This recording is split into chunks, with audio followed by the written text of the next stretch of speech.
खुलुमबाय सार दाखालि जे थांनाय विधानसभा इलेक्शनावहाय इउपिपिएल पार्टिया 15टा सीटावबो जेनबाय बै जेननायखौ लानानै दा इउपिपिएलनि दैदेनगिरिफ्रा गाहाय लेभेलनिफ्राय गोजौ लेभेलसिमाव सोरबा बिजेपिआव थांनो नागिरदों सोरबा कंग्रेसआव थांनो नागिरदों आरो खायफा गोदान पार्टी दानायनि लाहार फाहार खालामदों होननानै मिथिदों जे बेहाय नोंथाङा सासे इउपिपिएलनि गोख्रों दैदेनगिरि जे बेहाय नोंथाङा मा बुंगोन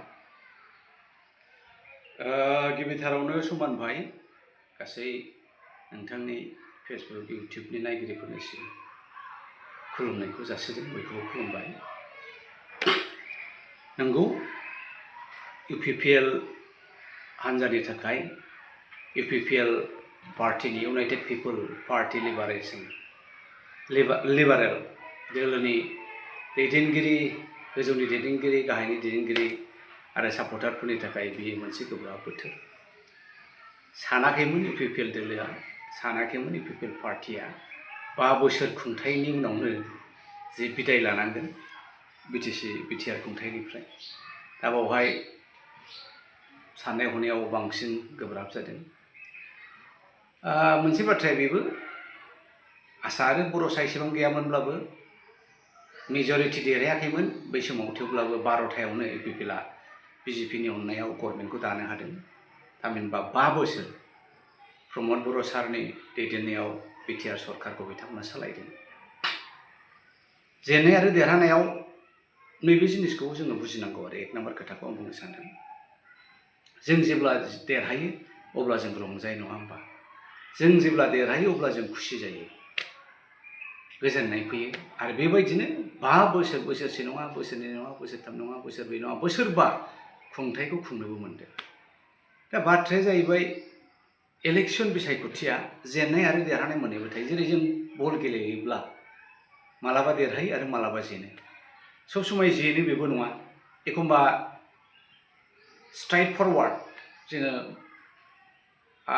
खननै खनथाम गाहाम जेनो खिन्थु फिर देरहाहैफिनो आरो जेब्ला प्लेयारफोरखौ एसे सोलाय सोल' खालामो जोङो मिथियो थांनाय बल मेचआवहाय मानो जेना होनब्ला दा नायगिरिफ्रानो जे नोंसिना डिफेन्डारानो जाथ्रा बेकदारानो जाया एखमबा नोंसिना मिड प्लेयार गेजेरनि फुटबल बल रानना हरग्रायानो मोजां रानना हरनो हाया आरो एखमबा कमप्लेनार जानोसै नोंसिना स्करार गल जोसनग्राया बारा थिग नङा हायार लानांगोन दा जेब्ला बेफोर गासैखौ मिथिनानै बे फुटबल टीमा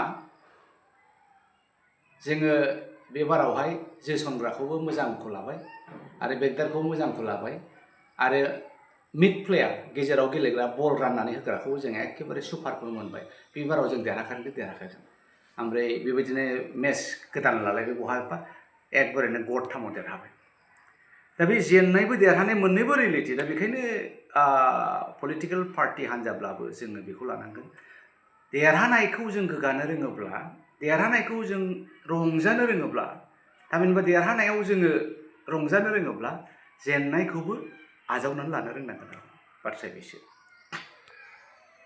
जेसेबां जोङो देरहानायाव रंजायो जेननायखौबो जोङो दुखुब्लाबो बेखौ जों आजावनो रोंनांगोन आरो बेनो जाहैबाय बादायलायनायनि मोनसे नियम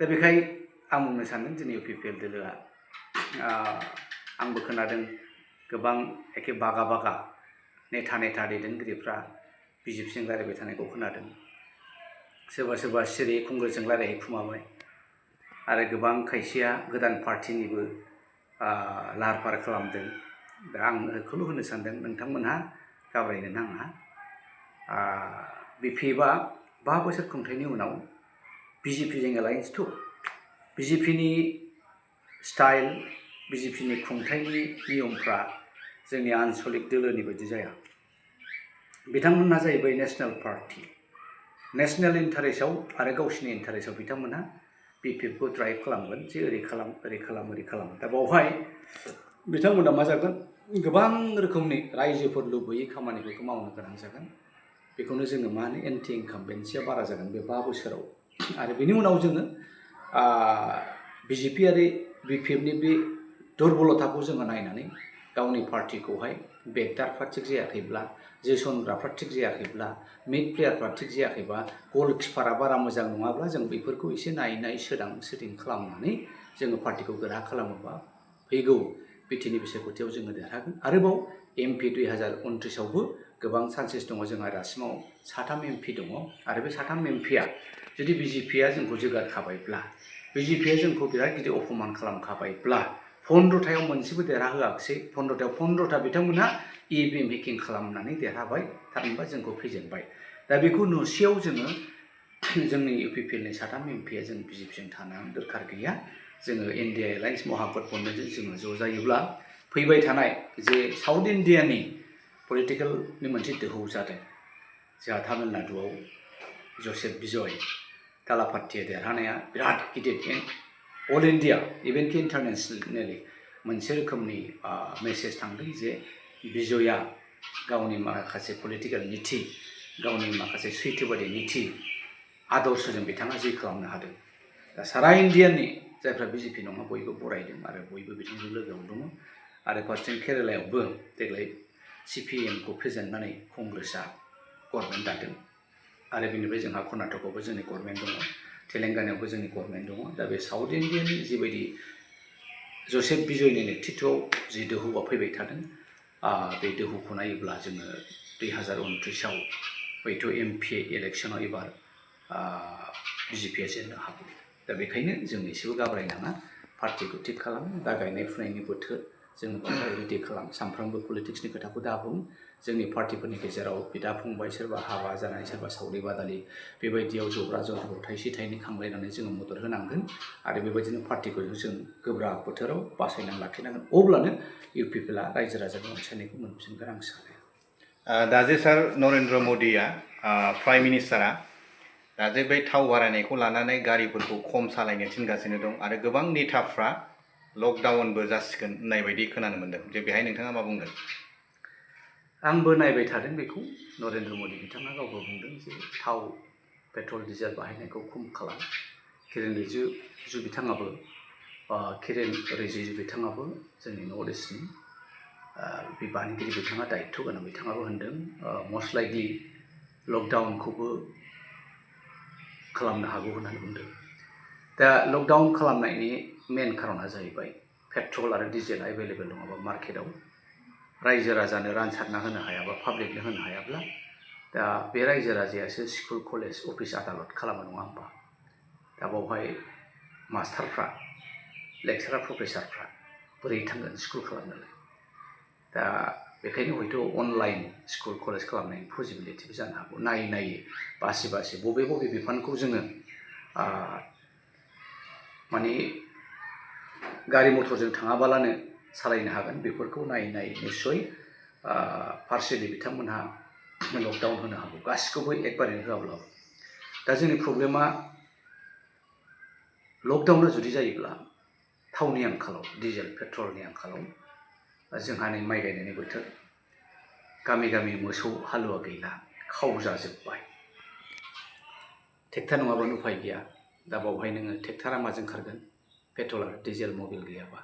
दा बेयो प्रेक्टिकेल प्रब्लेम जागोन। दा बेखायनो बेफोरखौ नायै बबेया एखेबारे एंगारथावा बेफोरनि थाखाय थावखौ एभेलेबेल खालामनानै माखासेखौ हयथ' लकडाउनबो होनो हागौ।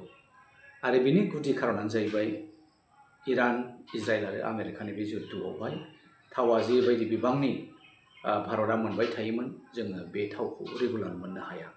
फार्स्टिं इन्टारनेसनेल रिलेसनशिपआव दिनैहाय जों जायखौ सानफेराखैमोन, चाइनाजों आमेरिकाजों लोगो जागोन, जों बेखौ दिनै नुनो मोन्दों। मैया दाखालिसो डनाल्ड ट्राम्पआ गावनि एन्टायार टिमखौ लानानै चाइनायाव लोगो लाहैदों। गोबां बे चाइना आरो US रिलेसनशिपआ बेसिकेलि बेयो बेफार बानिज्यखौ लानानै। दा बावहाय इन्डिया चाइना जोङो बारा मोजां नङा। दा बे हिसाबै जोङो गोबां इफेक्ट जानो हागौ। दा बे गासैखौबो नायनानै दानि खुंथाय भाजपा सरकारा हयथ' नैबे लकडाउन खालामनो गोनाङाबो जानो हागौ। दा बेखाय रायजो राजाफ्रा खोब साबधान जानांगौ। आरो आं बेखौबो होननो सानदों जे जोंनि रायजोफ्रा नंबाबो नङाब्लाबो बिजेपि होनबाय थादों। जोंनि बिजेपिया मा हालोदाव दङ? राहुल गान्धीया 5 बोसोर 6 बोसोरनि सिगांनिफ्रायनो होनबाय थादों जे भारतनि अर्थ बेबस्था रांखान्थि हालोदा मोजां नङा। दानिफ्रायनो जोङो साबधान खालामखायाबा, दानिफ्रायनो जोङो थावफोरखौ जमा दोनखायाब्ला, जेखौ एसेन्सियेल कमडिटिफोरखौ जोङो बासिनानै गुदामाव दोनखायाब्ला इन्डियाया बिराद गिदिर खैफोद आरो क्राइसिसआव फैनो हागौ। दा लकडाउना जुदि जायोबा थावनि आंखालाव गोबां जोंनि फिसा फिसौ बेफार बानिज्य एखेबारे पारालाइज जागोन। दिनै हेन्ड टु माउथ जायफ्रा दिनै खामानि मावाब्लानो मोनजाया, दा बिसोरनि लाइफआ बिराद खैफोदाव गोलैगोन आरो। दा बेखाय जोङो धोरोम लानानै राजखान्थि खालामनायाबो बिराद गिदिर प्रब्लेम। दिनै नुबाय थादों आसामाव उच्चेद खालामबाय थादों, इभिकसन खालामदों माइनरिटि मुस्लिमफोरखौ लानानै। अल इन्डियायावनो माइनरिटि मुस्लिमनि एगेन्स्टै जोंनि सरकारनि बिजेपिनि षड़यन्त्रखौ जोङो नुबाय थादों। दा बेफोरबायदि जिनिसा फिसा फिसौ जाथायाबो जोंनि आसामावल' जाया, बे आसामनि जाथायानो सारा प्रिथिबियाव गोसारो। दा बेफोरनि थाखाय हयथ' इराना भारतनो जेसेबां बिबांनि थाव हरोमोन आवगायाव बेखौ हरनो राजि जायाखै। दा बेखायनो बे खैफोदा जादों आरो मा। गोजोननाय थाबाय सारनिसिम। सारा जे जोंनि थाव बारायनायखौ लानानै खेंफोरथि होबाय, बेनि थाखाय रोजा रोजा साबायखर थाबाय।